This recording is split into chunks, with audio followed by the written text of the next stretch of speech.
All right, what's going on, everybody? This is your boy Jagging Off, 904 at Bowl City, Duval. We in the fucking building. So, I'm kind of running out of video ideas. So, before the season starts, I thought it'd be fun to take a look back at the 2018 draft class of the Jaguars.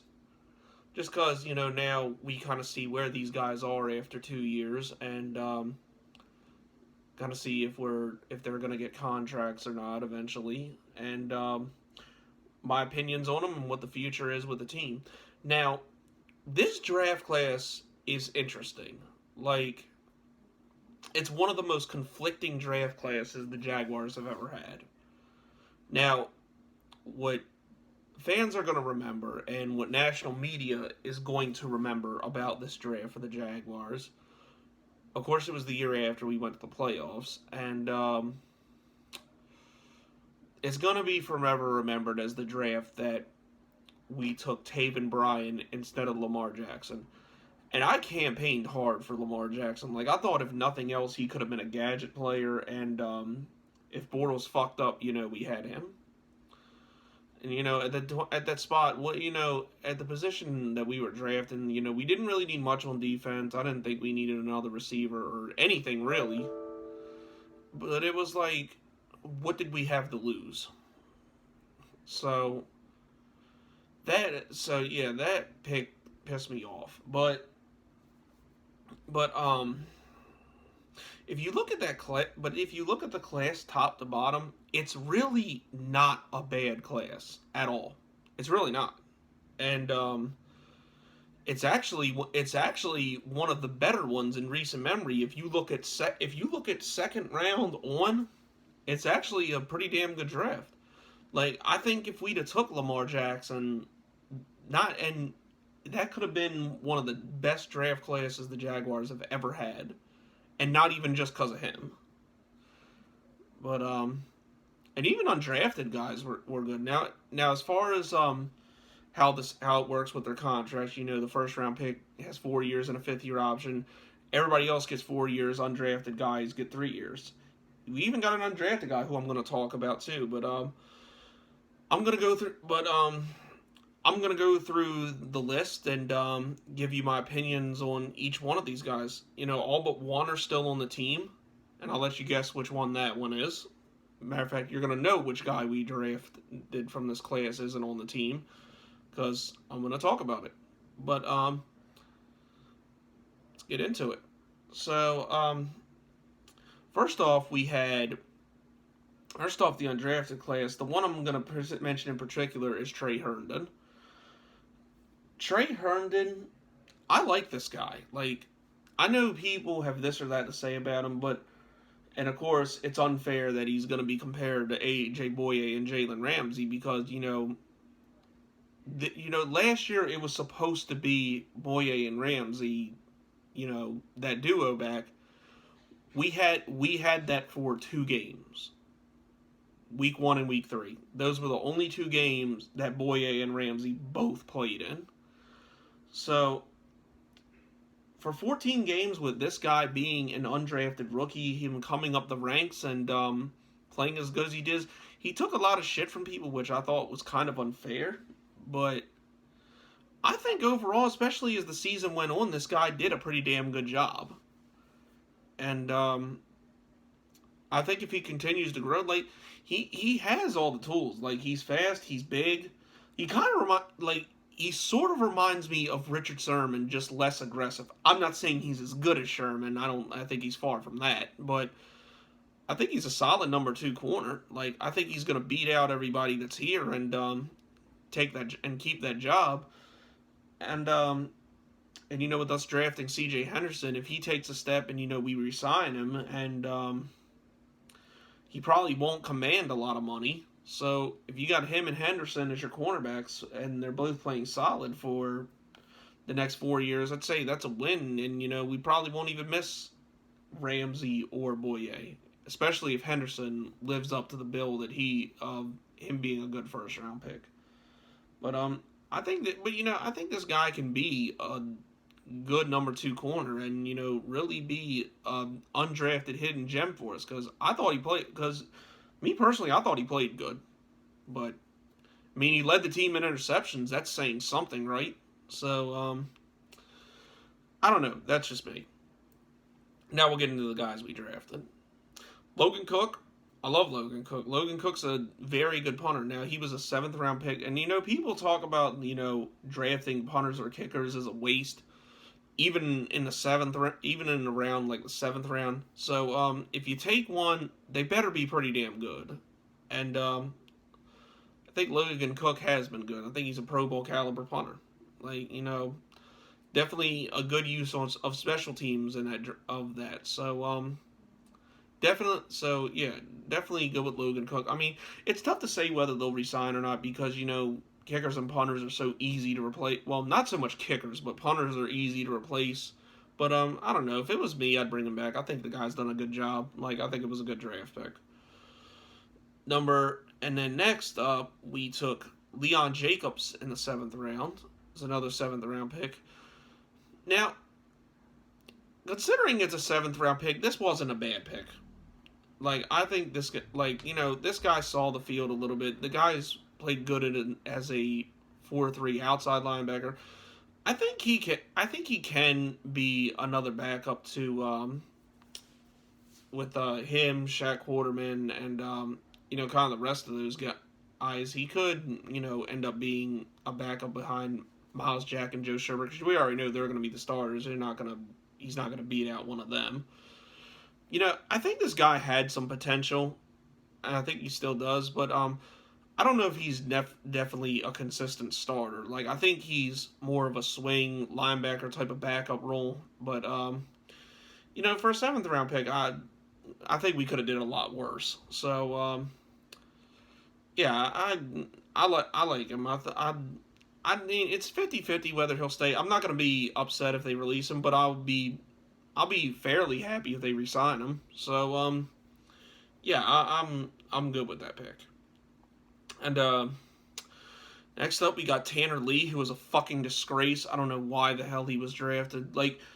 He was supposedly gonna be molded into a backup within a few years, sort of like Gardner Minshew's original role was gonna be for Bortles. But trust me, when I see this guy, I'm not thinking backup. I'm thinking 3rd string in the Arena League.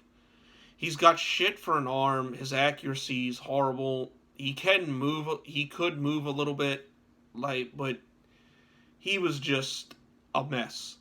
I fucking hate him. I don't know why we drafted him, but thank God he's gone. How he lasted as long as he did, I will never figure out. But glad to see his ass gone. But yeah. Anyway, next up, we go to the 4th round. We didn't have a 5th round pick. We got Will Richardson, tackle out of North Carolina State. I like Will Richardson.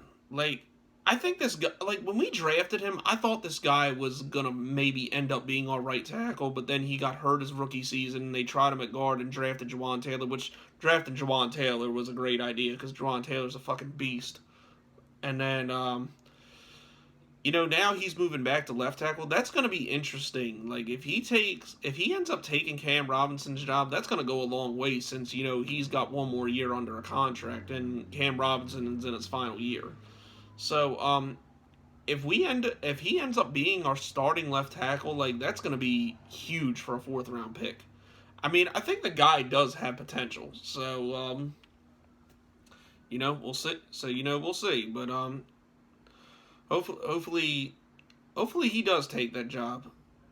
And then in the 3rd round, we got Ronnie Harrison, safety out of Alabama. I love Ronnie Harrison. I mean, that's a guy I've been pretty high on for a long time right now. So, he covers good, he hits good, he's got good ball instincts. He had a good sophomore season, with 2 interceptions. I think was 1st or 2nd on the team in tackles. The guy's been everything Jonathan Cyprien was supposed to be. And Harrison was actually, I think, the 30th ranked prospect in that year's draft, and then he fell to the 3rd round. So it's actually a huge steal for us. So considering that he's a 3rd round pick and been a solid starter, that's pretty damn good. The couple knocks I have on him is he's got to stay healthy consistently because last year when he got hurt, we had to bear witness to that fucking Fabio, disgraceful looking fuck, Andrew Wingard play for him, who was horrible. And, it was definitely a difference when he was in the lineup and wasn't. And also, too, I don't think, even though he's been solid, I don't think he's playing to his full potential. I think this guy can be elite. I think he has the potential to be a top 5 safety. He'll probably start for more than half of the league right now, but I think he's got the potential to play better than what he is. So that's really my only 2 knocks on him. Other than that, I love him. And I think it wouldn't cost too much to keep him. So I'm pretty sure he's going to sign a second contract. I think it'd be safe to say not this coming off season, but the following off season. I would think we're going to be talking contract extensions with Roddy Harrison. But like I said, love the guy. He's awesome. DJ Chark, of course, one of my favorite players now. I was so fucking happy when we drafted this dude. I remember people wanted him cut after his rookie season, and I was like, bro, calm down.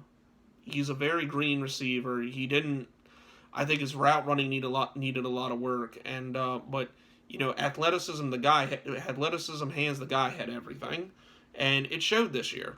So I think so he's definitely a number 1 receiver. This is the best receiver we've had since Jimmy Smith. So and I think with Tom Coughlin gone, I think Dave Caldwell is not going to fuck around with him. I don't think he's going to want another situation like Yannick Ngakoue. So if Chark puts up another 1,000-yard season this year, I would imagine before training camp gets started, he's going to get a bag. I think there's no way in hell you let DJ Chark get away from you. So, this guy's been everything I hoped for. I just hope he does it consistently, but, he's awesome. Definitely a fucking great receiver. And like I've said before, I am fine with having to lose Westbrook, Cole, and Conley if it means keeping DJ Chark. So kind of where I'm at with that. And of course, our 29th overall pick, Taven Bryan. This sucks that I really haven't liked this guy, and that he's kind of been a bust because he's a Florida Gator, and of course I love my Gators, and just for some reason defensive players do not work from them for us. But I do think the switch at 3-4 and the fact that Bryan's more suited to be a 3-4 defensive end, I think that's going to help him a lot. But I think his next 2 years are make or break to see if he gets that 5th-year option. Now, looking at his numbers and the limited playing time he has had since he's kind of been in a rotation, he's not total dog shit. He's not a fucking disgrace. There's talent there. I just think he was in a defense that's not fit for him, and his football instincts aren't that good. But I think now that they got him back in his better position, I think 5 to 6 sacks is a realistic expectation this year for him. So, I don't know. Of course, he's always going to be looked at as the guy we took instead of Lamar Jackson, which is unfortunate for him. But, there's still time, I think. There's still time, and it's not completely hopeless for him to turn around. But I just think within the next 2 years, if he don't pick it up, he's going to be gone. Especially when you guys got guys like Harrison and Chark who deserve to get paid more than he does. So, but anyway, guys, that's it. Overall, I think a very solid draft class that we had.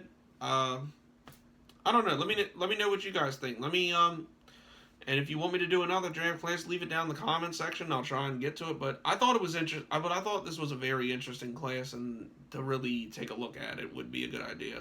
2 years in. But anyways, let me know what you guys think. Thank you for watching. It's your boy Jagging Off. Go Jags. Duval till I die. I'm out.